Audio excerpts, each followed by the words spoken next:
ایک گھر ہمارا موجود ہے، سکون کی جگہ ہے، لیکن اس کے باوجود بعض گھروں سے سکون اٹھ جاتا ہے۔ گھر تو ہوتا ہے پر گھر میں رہنے والے لوگ گھر کے اندر بھی تنہائی کا شکار ہوتے ہیں۔ ذہنی ہم آہنگی ایک دوسرے کے ساتھ نہیں ہوتی۔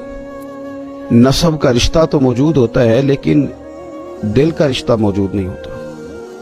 اس لیے ہمارے دین نے ہمیں گھر بنانے کا طریقہ بھی ارشاد فرمایا۔ میاں بیوی کا رشتے کا قائم ہونا گھر میں سب سے پہلی ضرورت ہے۔ قرآن حکیم نے کہا ہن لباس لکم وانتم لباس لہن، مرد عورت کا لباس ہے، عورتیں مرد کا لباس ہے۔ لباس زینت بھی ہوتا ہے، لباس بندے کے عیب بھی چھپاتا ہے، لباس کی وجہ سے انسان گرمی اور سردی سے محفوظ بھی رہتا ہے، لیکن یہ یاد رکھیں کہ لباس کا پورا ہونا بھی ضروری ہے، اس کا وجود کے ساتھ فٹ ہونا بھی تو ضروری ہے۔ لہذا میاں بیوی کے رشتے کے اندر ایک دوسرے کے ساتھ ذہنی ہم آہنگی کا ہونا، ان کے مزاجوں کا ایک دوسرے کے ساتھ اتفاق کا ہونا، فٹ ہونا، یہ بھی بڑا ضروری ہے۔ نبی پاک صلی اللہ تعالی علیہ وآلہ وسلم نے ارشاد فرمایا دنیا ایک متاع ہے اور دنیا کی بہترین متاع نیک بیوی ہے۔ جس کو یہ میسر آ گئی اس کا گھر بن گیا، اس کے حالات سنور گئے۔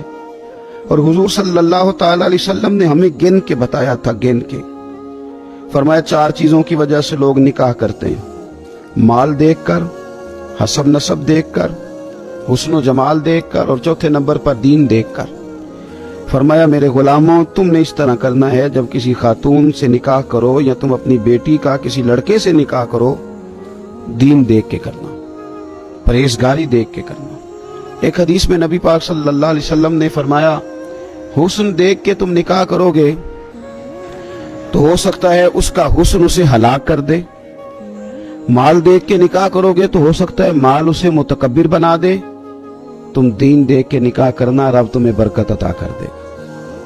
تو سب سے پہلے تو رشتے کے انتخاب میں آپ بیٹی کے لیے رشتہ تلاش کریں تو پھر بھی دیندار کا، پرہیزگار کا، اللہ سے ڈرنے والے کا، اس لڑکے کا رشتہ تلاش کریں۔ اپنے بیٹے کے لیے رشتہ تلاش کریں تو اس خاتون کا جو اللہ سے ڈرنے والی ہو، جس کا دل نرم ہو، جو رشتوں کے تقدس سے آگاہ ہو۔ حسن، مال، دولت، یہ تو چیزیں آتی جاتی رہتی۔